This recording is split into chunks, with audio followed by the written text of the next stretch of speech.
नमस्कार, आप देखना शुरू कर चुके हैं खबरें अब तक और मैं हूं आपके साथ पवन शर्मा। खबरें अब तक में आज हम बात करेंगे राम मंदिर में चंदा चोरी को लेकर चंपत राय के दिए गए बड़े बयान की, अखिलेश यादव के 14 साल पुराने चले दाव की, और आज खबरें अब तक में हम बात करेंगे ममता बनर्जी के गढ़ में शुवेंदु सरकार द्वारा पास किए गए गुंडा बिल की। साथ ही आखिर में बात होगी अयोध्या जाने से पहले कांग्रेस अध्यक्ष अजय राय के हाउस अरेस्ट और बाराबंकी में हुए हाई वोल्टेज ड्रामे की। लेकिन इन सभी खबरों को विस्तार से जानने से पहले चलिए नजर डालते हैं इस वक्त की हेडलाइंस पर। राम भक्तों पर गोली चलवाने वाले आस्था की दुहाई दे रहे हैं, सपा पर बरसे सीएम योगी। चंपत राय ने गड़बड़ी की, राम मंदिर को लूटा, चढ़ावा चोरी पर बोले हनुमानगढ़ी के महंत धर्मदास। सीएम योगी ने रामपुर को दी 690 करोड़ की सौगात, 102 परियोजनाओं का किया लोकार्पण व शिलान्यास। भरत एनकाउंटर मामला, सुप्रीम कोर्ट ने सीबीआई जांच की याचिका पर सुनवाई से किया इनकार। जम्मू कश्मीर के कठुआ से एक और ओवरग्राउंड वर्कर्स गिरफ्तार, आतंकियों के सहयोग का आरोप। आदित्य ठाकरे के करीबी एमएलसी शिंदे गुट में शामिल, उद्धव सेना को झटका। अजय राय की हिरासत पर कांग्रेस का प्रदर्शन, राज्यपाल को ज्ञापन सौंपकर रिहाई की मांग। भारत का विदेशी कर्ज 72 लाख करोड़ के पार पहुंचा, आई आरबीआई की ताजा रिपोर्ट।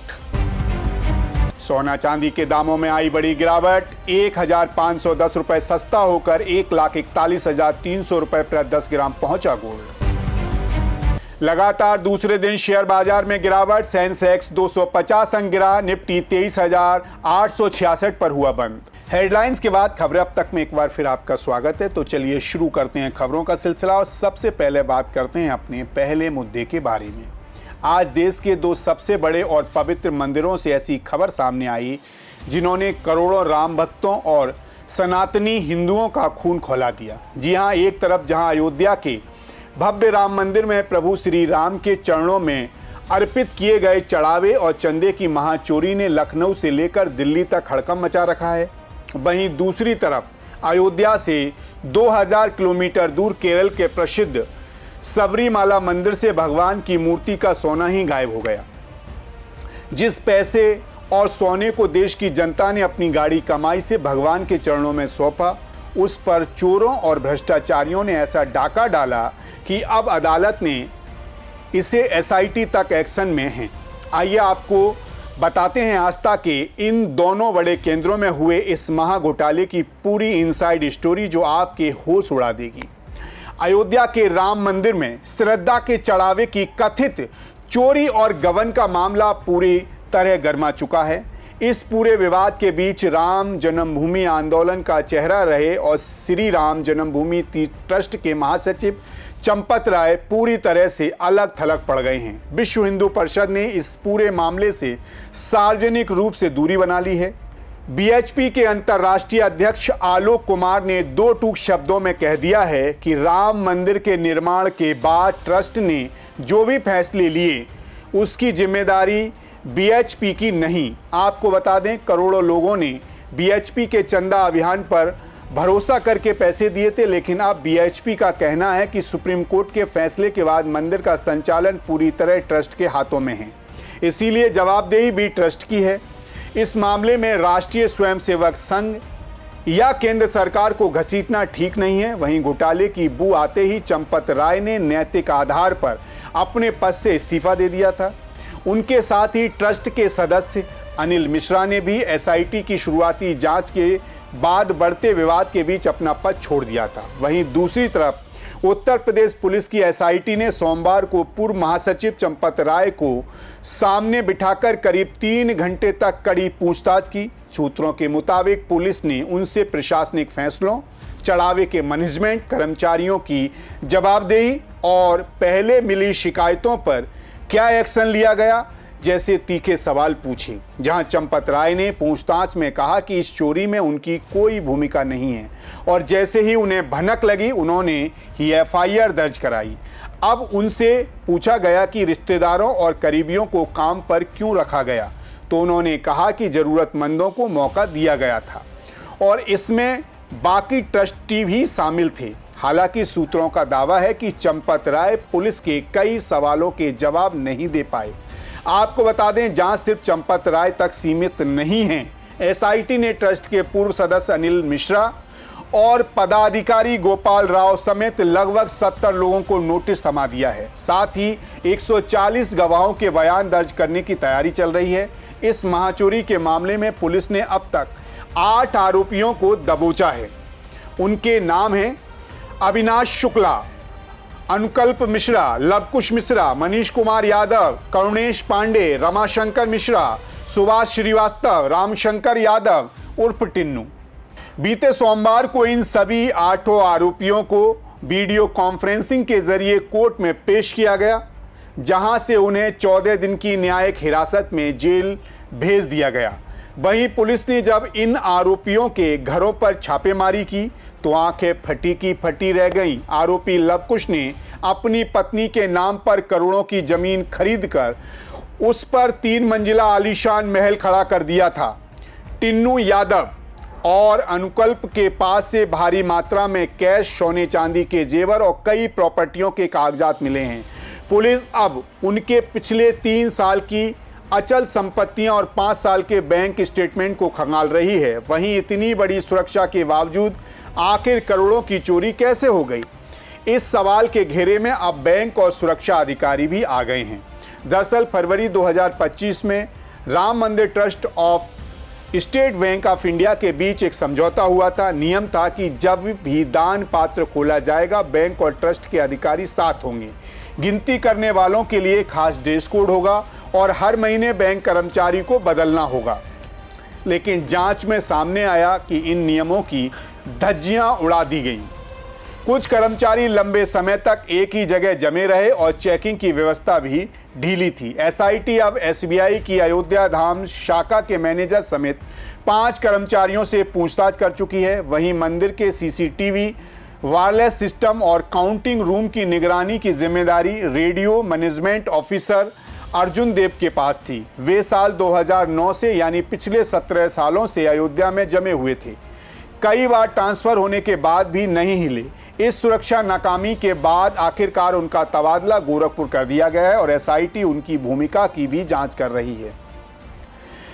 आपको बताते चलें, अयोध्या में तो चढ़ावे की चोरी हुई, लेकिन केरल के ऐतिहासिक सबरीमाला मंदिर में तो साक्षात भगवान की मूर्ति पर ही डाका डाल दिया गया। जी हां, यहां भगवान के द्वारपालक की मूर्ति पर चढ़ी सोने की परत गायब होने का सनसनीखेज मामला सामने आ गया है। दरअसल साल 1998 में सबरीमाला मंदिर के द्वारपाल की मूर्तियों पर सोने की परत चढ़ाई गई थी। साल 2019 में पिनाराई विजयन के नेतृत्व वाली एलडीएफ सरकार के समय इन मूर्तियों को दोबारा चमकाने के बहाने चेन्नई भेजा गया। आरोप है कि जब मूर्तियां वापस आईं तो उनमें से सोने का एक बड़ा हिस्सा गायब था।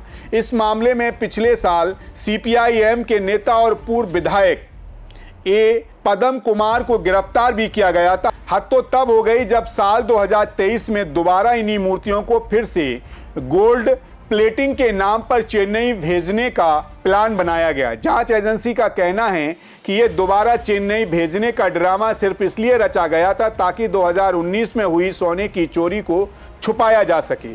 वहीं इस महापाप का संज्ञान लेते हुए केरल हाईकोर्ट ने सोमवार को बेहद सख्त आदेश दिया है। कोर्ट ने साफ कहा है कि यह आपराधिक साजिश, धोखाधड़ी और भरोसे का कत्ल है। हाईकोर्ट ने एसआईटी को निर्देश दिया कि वो एलडीएफ के 2 बड़े नेताओं और श्रवणकोर देवस्वम बोर्ड के उन सीनियर अधिकारियों के खिलाफ तुरंत एफआईआर दर्ज करें जो 2023 से 2025 के बीच मंदिर का मैनेजमेंट संभाल रहे थे। इस मामले में अब एक बड़े सुनार और कई अन्य सफेदपोशों पर शिकंजा कसने वाला है। देखा जाए तो अयोध्या के राम मंदिर से लेकर केरल के सबरीमाला तक दोनों मामलों ने देश के करोड़ों श्रद्धालुओं के दिल को गहरे जख्म दिए हैं। अयोध्या में जहां भक्तों के पसीने की कमाई और चढ़ावे को अधिकारियों और करीबियों ने मिलकर लूटा, वहीं सबरीमाला में भगवान के बदन से सोना उतार लिया गया। हालांकि दोनों मामलों का तरीका अलग है, लेकिन एक बात साफ है कि भ्रष्टाचारियों ने भगवान के घर को भी नहीं बख्शा।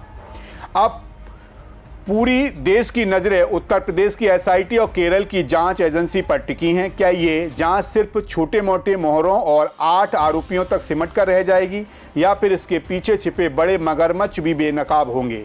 अयोध्या मामले में उम्मीद जताई जा रही है कि अगले 4 से 5 महीने में दूध का दूध और पानी का पानी हो जाएगा। लेकिन एक बात तो तय है, इस महाघोटाले के सामने आने के बाद अब देश के बड़े बड़े मंदिरों के मैनेजमेंट और चढ़ावे की सुरक्षा के तौर तरीकों को हमेशा के लिए बदलना होगा। खैर, इसी के साथ खबरें अब तक में बढ़ेंगे अगले मुद्दे की तरफ। उत्तर प्रदेश की सियासत में इस समय कड़ाके की चुनावी तपिश महसूस की जा रही है। साल 2027 के विधानसभा चुनाव अभी दूर हैं, लेकिन शह और मात का खेल अभी से शुरू हो चुका है। एक तरफ जहां सूबे के मुखिया योगी आदित्यनाथ नोएडा में करोड़ों के प्रोजेक्ट की झड़ी लगाकर विपक्ष पर तीखे बाढ़ छोड़ रहे हैं, वहीं दूसरी तरफ समाजवादी पार्टी के टीपू यानी अखिलेश यादव ने सीधे प्रयागराज की धरती पर उतरकर ऐसी राजनीतिक गोटी सेट की है कि लखनऊ से दिल्ली तक के सियासी पंडित हैरान हैं। जी हां, अखिलेश यादव ने प्रयागराज में कुछ ऐसा किया है जो उन्होंने पूरे 14 साल पहले किया था। क्या है अखिलेश का वो लकी चार्म और कौन है वो भीष्म पितामह जिनके सामने खुद अखिलेश सिर झुकाए बैठे नजर आए?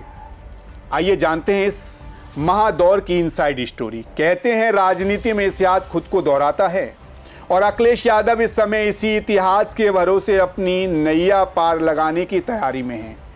राजनीतिक गलियारों में ये किस्सा बेहद मशहूर है कि साल 2012 के विधानसभा चुनाव प्रचार के दौरान अखिलेश यादव ने प्रयागराज में एक रात गुजारी थी। उस एक रात के बाद सूबे की हवा ऐसी बदली कि सपा ने पूर्ण बहुमत के साथ सरकार बना ली और अखिलेश यादव उत्तर प्रदेश के सबसे युवा मुख्यमंत्री बन गए।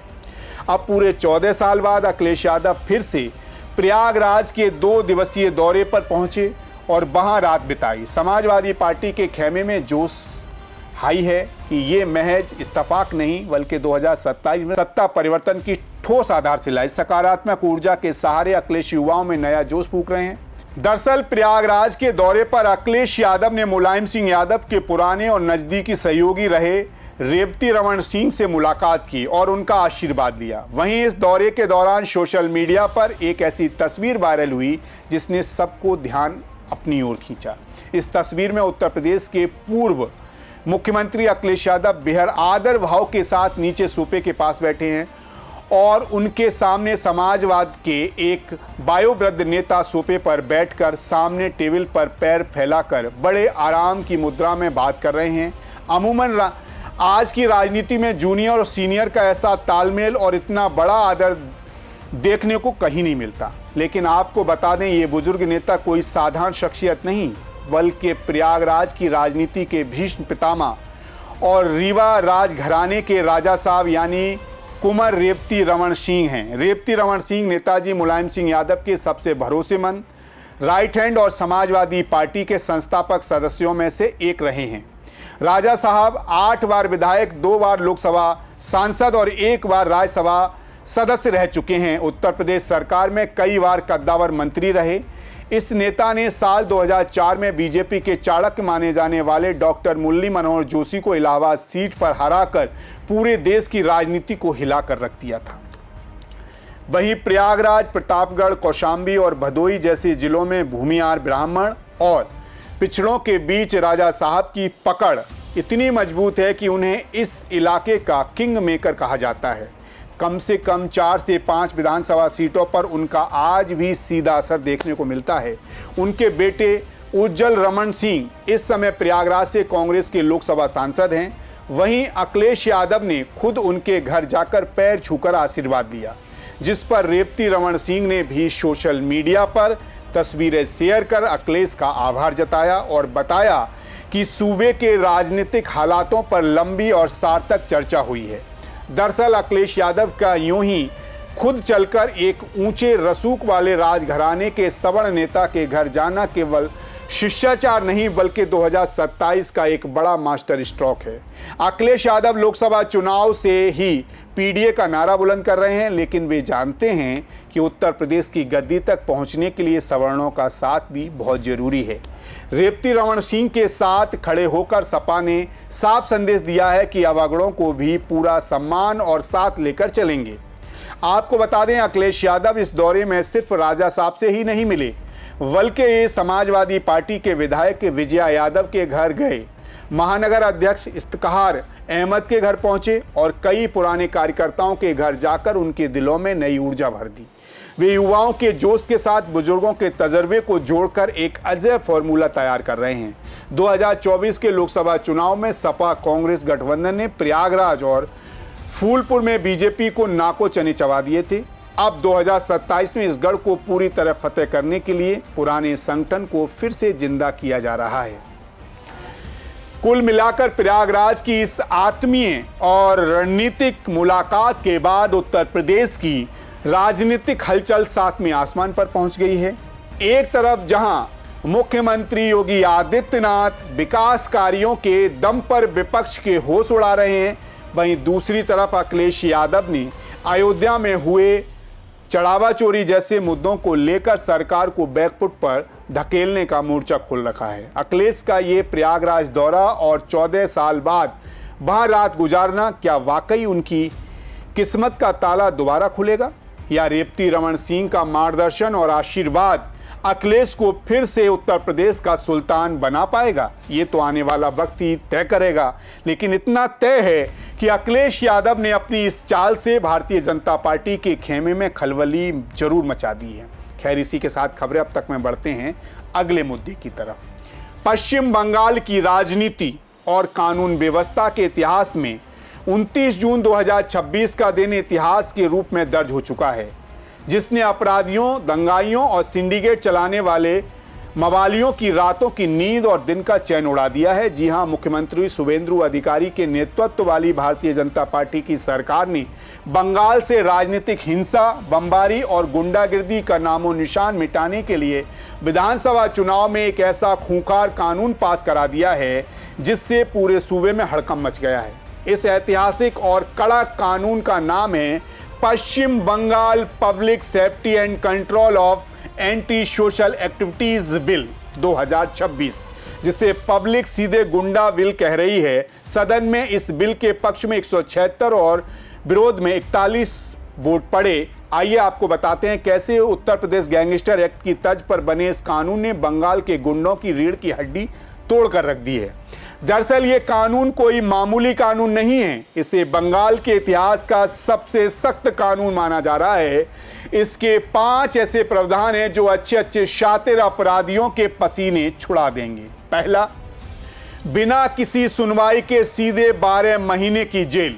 अब अगर पुलिस या प्रशासन को किसी पर सिर्फ शक भी हुआ तो उसे कोर्ट के चक्कर काटे बिना किसी ट्रायल और औपचारिक आरोप के सीधे 12 महीने यानी पूरे 1 साल के लिए जेल की सलाखों के पीछे ठूस दिया जाएगा। इतना ही नहीं, अगर वह छूटा और फिर से टेढ़ा चला तो तुरंत फिर से 1 साल के लिए अंदर। सिर्फ सड़क छाप मवाली नहीं, सफेद पोश भी बनेंगे गुंडा।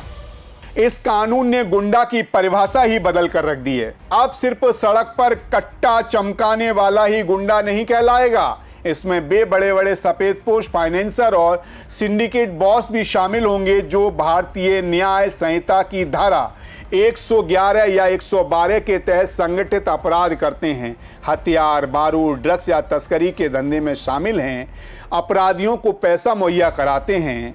कांड होने पर इंतजार नहीं करेगी पुलिस, शंका पर भी दबोचेगी। पुलिस को दंगा भड़काने या किसी की जान बचाने का इंतजार नहीं करना पड़ेगा। अगर जिला मजिस्ट्रेट या पुलिस कमिश्नर को लगता है कि कोई शख्स समाज में खौफ फैला सकता है या शांति भंग कर सकता है तो पुलिस उसे होने वाले अपराध की आशंका मात्र पर ही सीधे गिरफ्तार कर लेगी। सीधे तड़ीपार और बिना वारंट घर में घुसेगी पुलिस। डीएम और पुलिस कमिश्नर को यह ताकत मिल गई है कि बिना किसी चिन्हित गुंडे को 1 साल के लिए उसके गृह जिले या पूरे इलाके से लात मारकर बाहर यानी तड़ीपार कर सकते हैं। उसे पल पल की लोकेशन पुलिस को देनी होगी। इस कानून के तहत सारे अपराध गैर जमानती होंगे, यानी पुलिस बिना वारंट के कभी भी तलाशी ले सकती है और सीधे टांग कर जेल ले जा सकती है। दंगाइयों की छत पर चलेगा बुलडोजर, नीलाम होगी संपत्ति। इस बिल के साथ ही सरकार ने West Bengal management of public order bill 2026 भी पास कर दिया है। अब अगर किसी ने भी विरोध प्रदर्शन, हड़ताल या दंगे के नाम पर सरकारी या प्राइवेट बस, दुकान या किसी भी प्रॉपर्टी को नुकसान पहुंचाया तो उसकी पाई की वसूली उसकी खुद की छाती पर चढ़कर उसकी जमीन जायदाद जब्त और नीलाम करके की जाएगी। दरअसल बंगाल की भारतीय जनता पार्टी सरकार ने डंके की चोट पर माना है कि यह पूरा ताना बाना उत्तर प्रदेश के बड़े कानूनी कार्बन कॉपी है। आइए समझते हैं कि इसमें उत्तर प्रदेश का फ्लेवर कैसे मिक्स है। क्लेम ट्रिब्यूनल का गठन। आपको बता दें, जैसे उत्तर प्रदेश में दंगाइयों के चौराहे पर पोस्टर लगते हैं और वसूली होती है, वैसे ही बंगाल में क्लेम कमीशन बनेगा। इस कमीशन के फैसले के खिलाफ कोई भी रेगुलर सिविल कोर्ट सुनवाई नहीं कर पाएगा, यानी कि प्रशासन का डंडा ही आखिरी फैसला होगा। वकीलों की नो एंट्री। संदेह या आशंका के शुरुआती 3 हफ्तों के रिव्यू के दौरान हिरासत में लिए गए अपराधी के वकील को भी बोर्ड के सामने भटकने की इजाजत नहीं होगी, ताकि तुरंत और ताबड़तोड़ एक्शन लिया जा सके। क्राइम नेक्शन पर सीधे चोट। उत्तर प्रदेश के गैंगस्टर एक्ट की तहत ही बंगाल में भी अब मुख्य आरोपी के साथ साथ उसे पनाह देने वाले उसके मददगारों और उनके आकाओं को भी बराबरी की सजा मिलेगी। पूरे सिंडिकेट का एक साथ खात्मा होगा। आपको बता दें, जहां सरकार का दावा है कि इस ऐतिहासिक कानून ने बंगाल में शांति आएगी और आम जनता चैन की सांस लेगी, वहीं विपक्षी खेमे में इस बिल को लेकर भारी गुस्सा और डर का माहौल है। विपक्ष का आरोप है कि शुभेंदु सरकार इस कानून का इस्तेमाल राजनीतिक बदले के लिए करेगी। विपक्ष का कहना है कि ये बिल हुबहू राष्ट्रीय सुरक्षा कानून 1980 की तरह है, जो लोगों की नागरिक स्वतंत्रता और आज़ादी को पूरी तरह छीन लेगा और पुलिसिया राज कायम कर देगा। हालांकि सरकार ने साफ कर दिया है कि जो शरीफ हैं उन्हें डरने की आवश्यकता नहीं, लेकिन जो जनता के रोजगार, संपत्ति और जीवन से खेलेगा उसे बख्शा नहीं जाएगा। तो कुल मिलाकर बात यह है कि पश्चिम बंगाल की राजनीति अब पूरी तरह बदल चुकी है। बम बारूद और सिंडिकेट के दम पर चुनाव जीतने और डराने का जो खेल सालों से चल रहा था, उस पर शुभेंदु सरकार ने गुंडा एक्ट का ऐसा ताला लगा दिया है जिसकी चाबी सिर्फ और सिर्फ प्रशासन के पास है। अब देखना यह होगा कि इस कानून के जमीन पर उतरने के बाद बंगाल के बड़े बड़े बाहुबलियों और सिंडिकेट चलाने वालों का क्या हश्र होता है। क्या बंगाल वाकई में उत्तर प्रदेश की तरह अपराध मुक्त हो पाएगा, या फिर इस बिल को लेकर सियासी घमासान और तेज होगा। खैर, जाते जाते आपको आज के एक और अहम मुद्दे से रूबरू करा देते हैं। उत्तर प्रदेश की सियासत में इस समय अयोध्या का राम मंदिर एक बार फिर से बड़ा अखाड़ा बन चुका है। रामलला के चरणों में आए चढ़ावे की चोरी का मामला अभी शांत नहीं हुआ था कि मंगलवार को अयोध्या की धरती पर ऐसा हाई वोल्टेज ड्रामा शुरू हो गया जिसने लखनऊ से लेकर दिल्ली तक सियासी भूचाल ला दिया है। जी हां, राम मंदिर में दर्शन करने और चढ़ावा चोरी की इनसाइड स्टोरी पता करने जा रहे कांग्रेस की वीआईपी डेलीगेशन को पुलिस ने अयोध्या पहुंचने से पहले ही चारों तरफ से घेर लिया। उत्तर प्रदेश कांग्रेस के अध्यक्ष अजय राय को आधी रात को होटल में ही नजरबंद कर दिया गया, तो वहीं बाराबंकी में एक पूर्व सांसद की गाड़ी के आगे पुलिस दीवार बनकर खड़ी हो गई। दरअसल अयोध्या में चढ़ावा चोरी के मुद्दे पर योगी सरकार को घेरने के लिए कांग्रेस ने अपना एक सुपर 9 यानी कि 9 सदस्यीय भारी भरकम प्रतिनिधि मंडल मंगलवार को अयोध्या भेजने का ऐलान किया था। इस टीम में कांग्रेस के कई दिग्गज सांसद और विधायक शामिल थे। उत्तर प्रदेश कांग्रेस के अध्यक्ष अजय राय इस दौरे की तैयारी के लिए एक दिन पहले यानी सोमवार को ही अयोध्या पहुंच गए थे और एक होटल में ठहरे हुए थे, लेकिन कांग्रेस का आरोप है कि सोमवार की देर रात ही पुलिस ने होटल पर धावा बोलकर अजय राय को वहीं नजरबंद कर दिया है। कांग्रेस का दावा है कि पुलिस उन्हें रात में जीप में बैठाकर किसी सरकारी संस्थान में ले गई और रात भर वहीं रखा। आपको बता दें, ये सियासी ड्रामा सिर्फ अयोध्या तक सीमित नहीं रहा। कांग्रेस के इस डेलीगेशन में शामिल 2 बार के राज्यसभा सांसद रहे एपी गौतम को बाराबंकी में ही रोक लिया गया। पूर्व सांसद एमपी गौतम अयोध्या जाने के लिए पूरी तैयारी के साथ अपनी गाड़ी में बैठ चुके थे, लेकिन तभी पुलिस की भारी फौज ने उनकी कोठी को घेर लिया। पुलिसकर्मियों ने जबरन उनकी गाड़ी का गेट पकड़ लिया और उन्हें आगे बढ़ने से रोक दिया। काफी देर तक चले हंगामे और तीखे बहस के बाद मजबूर होकर पूर्व सांसद को गाड़ी से उतरकर वापस अपने आवास के सोफे पर बैठना पड़ा। तब जाकर उत्तर प्रदेश पुलिस के अफसरों ने राहत की सांस ली। आपको बता दें, कांग्रेस का ये डेलीगेशन कोई मामूली टीम नहीं है। इसमें जनता के चुने हुए बड़े चेहरे शामिल थे, जिन्हें रामलला के दर्शन करने और वहां के साधु संतों, स्थानीय लोगों व प्रशासन से मिलकर चोरी का सच